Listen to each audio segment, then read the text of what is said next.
ইরানে পরমাণু হামলা করতে চেয়েছিল ট্রাম্প। এদিকে গোপনে পারমাণবিক অস্ত্র তৈরি করেছে ইরান। জানাবো যুদ্ধবিরতি নাকি পরাজয়, কেন দ্বিতীয় দফা যুদ্ধবিরতির পথে হাঁটতে হলো ট্রাম্পকে। এবং সর্বশেষ জানাবো তলানিতে মার্কিন ক্ষেপণাস্ত্র, সব দিক দিয়েই হারলেন ট্রাম্প। দর্শক শুনছিলেন সংবাদ শিরোনাম, এখন জানিয়ে দিব বিস্তারিত সংবাদ। তবে তার আগে অনুরোধ থাকবে এই ভিডিওটিতে একটি লাইক দিন এবং কমেন্ট করে জানিয়ে দিন আপনি কোথা থেকে বা কোন জেলা থেকে আমাদের সংবাদ শুনছেন এবং দেখছেন। ইরানে পরমাণু হামলা করতে চেয়েছিল ট্রাম্প। যুক্তরাষ্ট্র ও ইরানের মধ্যে চলমান সংঘাতে পারমাণবিক অস্ত্র ব্যবহার করতে চেয়েছিলেন মার্কিন প্রেসিডেন্ট ডোনাল্ড ট্রাম্প। তবে সামরিক বাহিনীর শীর্ষ কর্মকর্তা জেনারেল ড্যান কেইনের বাধা মুখে এই চেষ্টায় ব্যর্থ হন তিনি। সাবেক সিআইএ কর্মকর্তা ল্যারি জনসনের বরাতে আন্তর্জাতিক সংবাদ মাধ্যম মিরর জানিয়েছে, গত শনিবার 18 এপ্রিল হোয়াইট হাউসে আয়োজিত এক জরুরি বৈঠকে ট্রাম্প পারমাণবিক সংকেতগুলো হাতে পাওয়ার চেষ্টা করেন। ল্যারি জনসনের দাবি অনুযায়ী শনিবারের সেই রুদ্ধার বৈঠকে উত্তপ্ত বাক্য বিনিময় হয়। এক পর্যায়ে প্রেসিডেন্ট ট্রাম্প পারমাণবিক অস্ত্র ব্যবহারের ইঙ্গিত দিয়ে সংকেত বা কোড চান। তখনই জয়েন্ট চিফস অব স্টাফের চেয়ারম্যান জেনারেল ড্যান কেইন উঠে দাঁড়িয়ে বলেন, নো। সামরিক বিশেষাধিকার প্রয়োগ করে প্রেসিডেন্টের এই সিদ্ধান্তে বাধা দেন বলে জানা গেছে। যদিও সামরিক বাহিনীর চেইন অফ কমান্ডের শীর্ষে রয়েছেন প্রেসিডেন্ট কমান্ডার ইন চিফ, তারপরে প্রতিরক্ষামন্ত্রী।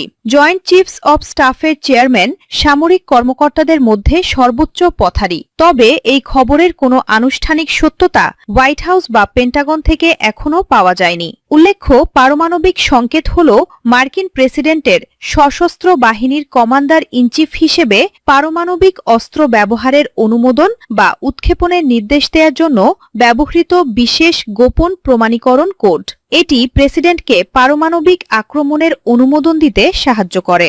এর আগে ওয়াল স্ট্রিটের জার্নালের এক প্রতিবেদনে জানানো হয়েছিল, ইরানে একটি গুরুত্বপূর্ণ উদ্ধার অভিযান চলাকালীন প্রেসিডেন্ট ট্রাম্পকে সিচুয়েশন রুম থেকে দূরে রাখা হয়েছিল। ট্রাম্পের মেজাজ ও অস্থিরতা অভিযানের সাফল্যে ব্যাঘাত ঘটাতে পারে এমন আশঙ্কায় সামরিক উপদেষ্টারা তাকে আলোচনার বাইরে রাখার সিদ্ধান্ত নেন। চলতি মাসের শুরুতে ইরানি বাহিনীর হামলায় মার্কিন বিমান ভূপাতিত হওয়ার পর ট্রাম্প কর্মকর্তাদের ওপর ব্যাপক চিৎকার ও চেঁচামেচি করেছিলেন বলে জানা গেছে। গত 28 ফেব্রুয়ারি থেকে ইরান ও ইসরায়েলের যুক্তরাষ্ট্রের মধ্যে সরাসরি সংঘাত শুরু হয়। এরপর থেকে হরমুজ প্রণালী কার্যত বন্ধ থাকায় বিশ্ববাজারে তেলের সরবরাহ ব্যাহত হচ্ছে। মধ্যপ্রাচ্য জুড়ে অস্থিতিশীল পরিস্থিতি বিরাজ করছে। যদিও বর্তমানে সাময়িক যুদ্ধবিরতি চলছে, কিন্তু পারমাণবিক সংকেত ব্যবহারের এই খবরের পর ওয়াশিংটনের রাজনীতিতে এক ধরনের অস্বাভাবিক পরিস্থিতি ও অনিশ্চয়তা তৈরি হয়েছে।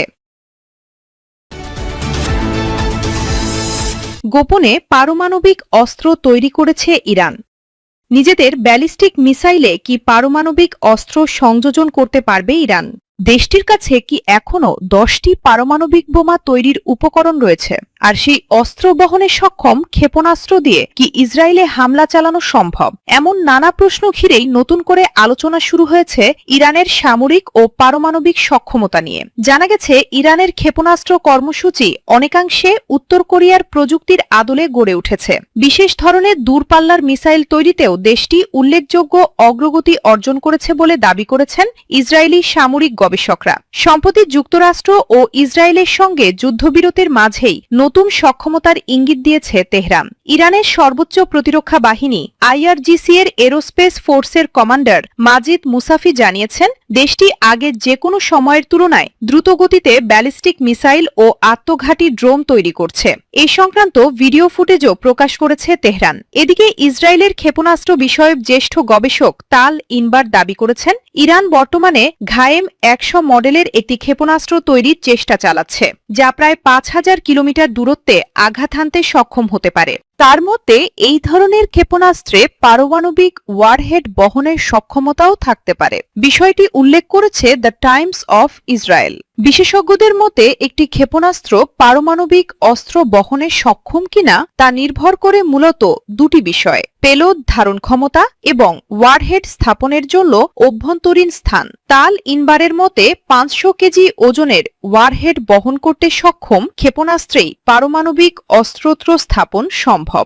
বর্তমানে ইরানের সামরিক ভাণ্ডারে সাহাব-3 মডেলের ব্যালিস্টিক মিসাইল রয়েছে, যা উত্তর কোরিয়ার স্কাড মডেলের আদলে তৈরি বলে দাবি করা হয়। এছাড়া নতুন যুক্ত হওয়া খোররাম শহর 4 মিসাইলে প্রায় 1500 কেজি ওজনের ওয়ারহেড বহন করা সম্ভব। এসব কারণে ইসরায়েলি বিশ্লেষকদের মতে পারমাণবিক ওয়ারহেড বহনের মতো সক্ষম মিসাইল ইরানের হাতে রয়েছে এবং 2000 কিলোমিটারের বেশি দূরত্বে হামলা চালানোর সক্ষমতাও তাদের আছে। অন্যদিকে ইরানের পারমাণবিক কর্মসূচি নিয়েও বাড়ছে উদ্বেগ। বেনিয়ামিন নেতানিয়াহু দীর্ঘদিন ধরেই এ নিয়ে উদ্বেগ প্রকাশ করে আসছেন।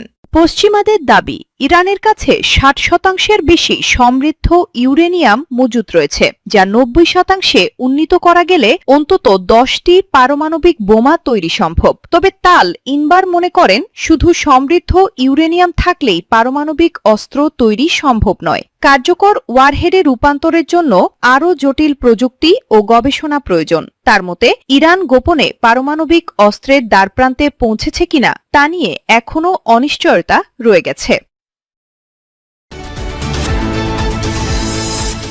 যুদ্ধবিরতি নাকি পরাজয়? কেন দ্বিতীয় দফা যুদ্ধবিরতির পথে হাঁটতে হলো ট্রাম্পকে?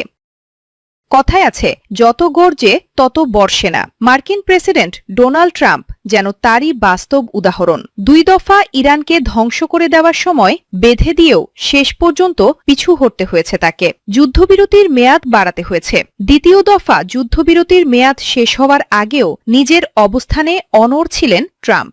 ঘোষণা দিয়েছিলেন নতুন করে যুদ্ধবিরতির মেয়াদ বাড়াবেন না। নির্ধারিত সময়ের মধ্যে সমঝোতা না হলে ইরানের বিরুদ্ধে কঠোর পদক্ষেপ নেওয়া হবে বলেও হুঁশিয়ারি দেন তিনি। এ সময় ইরানের সঙ্গে আলোচনার জন্য মার্কিন প্রতিনিধিদের পাকিস্তান সফরের নির্দেশও দেওয়া হয়েছিল। তবে ইরান সাফ জানিয়ে দেয়, নৌ অবরোধ তুলে না নিলে তারা আলোচনায় বসবে না। এর ফলে বাধ্য হয়েই মার্কিন প্রতিনিধিদের পাকিস্তান সফর বাতিল করতে হয় ট্রাম্পকে। বিশ্লেষকদের মতে এটি ইরানের কঠোর অবস্থানের মুখে যুক্তরাষ্ট্রের স্পষ্ট নতি স্বীকার। তবে নিজের অবস্থান শক্ত দেখাতে ট্রাম্প সামাজিক যোগাযোগ মাধ্যমে দাবি করেন ইরান সরকার ভেঙে পড়েছে। পাকিস্তানের সামরিক ও রাজনৈতিক নেতৃত্ব হামলা স্থগিত রাখার অনুরোধ জানিয়েছে বলেও উল্লেখ করেন তিনি। একই সঙ্গে সামরিক বাহিনীকে অবরোধ অব্যাহত রাখা এবং সর্বাত্মক প্রস্তুত থাকার নির্দেশ দেন। আলোচনা চূড়ান্ত না হওয়া পর্যন্ত যুদ্ধবিরতির মেয়াদ বাড়ানোর কথাও জানান তিনি। ওয়াশিংটনের এই অনির্দিষ্টকালের যুদ্ধবিরতির সিদ্ধান্তকে স্বাগত জানিয়েছে পাকিস্তান ও জাতিসংঘ। তবে ইরান এই সিদ্ধান্তকে সময়ক্ষেপণ হিসেবে দেখছে। দেশটির পার্লামেন্টারি স্পিকারের উপদেষ্টা মাহদি মোহাম্মদী বলেন, অবরোধ অব্যাহত রাখা বোমা বর্ষণের সমান। তার মতে যুদ্ধবিরতির মেয়াদ বাড়ানো মূলত আকস্মিক হামলার প্রস্তুতির অংশ এবং এর জবাবে ইরানের পক্ষ থেকে পাল্টা পদক্ষেপ নেওয়ার সময় এসেছে। অন্যদিকে ট্রাম্প দাবি করেন, হরমুজ প্রণালী পুরোপুরি অবরুদ্ধ করে রেখেছে যুক্তরাষ্ট্র। তবে আর্থিক ক্ষতি এড়াতে ইরানই এখন সেই পথ খুলে দিতে চাইছে, যদিও নিজেদের অবস্থান বজায় রাখতে প্রকাশ্যে তা স্বীকার করছে না। তলানিতে মার্কিন ক্ষেপণাস্ত্র, সব দিক দিয়েই হারলেন ট্রাম্প। ইরানের সঙ্গে টানা 7 সপ্তাহের যুদ্ধে যুক্তরাষ্ট্রের সামরিক সক্ষমতা নিয়ে নতুন প্রশ্ন সামনে এসেছে। বিশ্লেষকদের মতে প্রেসিডেন্ট ডোনাল্ড ট্রাম্প যতই কঠোর হুমকি দেন না কেন, যুক্তরাষ্ট্রের ক্ষেপণাস্ত্র ভাণ্ডারে উল্লেখযোগ্য ঘাটতি তৈরি হয়েছে। অত্যাধুনিক ক্ষেপণাস্ত্রের বড় অংশ ইতোমধ্যেই ব্যবহৃত হয়ে যাওয়ায় ভবিষ্যৎ সংঘাতে সামরিক সক্ষমতা চাপে পড়তে পারে। Centre for strategic and international studies CSIS এর সাম্প্রতিক বিশ্লেষণে বলা হয়েছে, অপারেশন এপিক থিওরি অভিযানে যুক্তরাষ্ট্র তাদের প্যাট্রিয়ট ক্ষেপণাস্ত্রের প্রায় অর্ধেক ব্যবহার করেছে।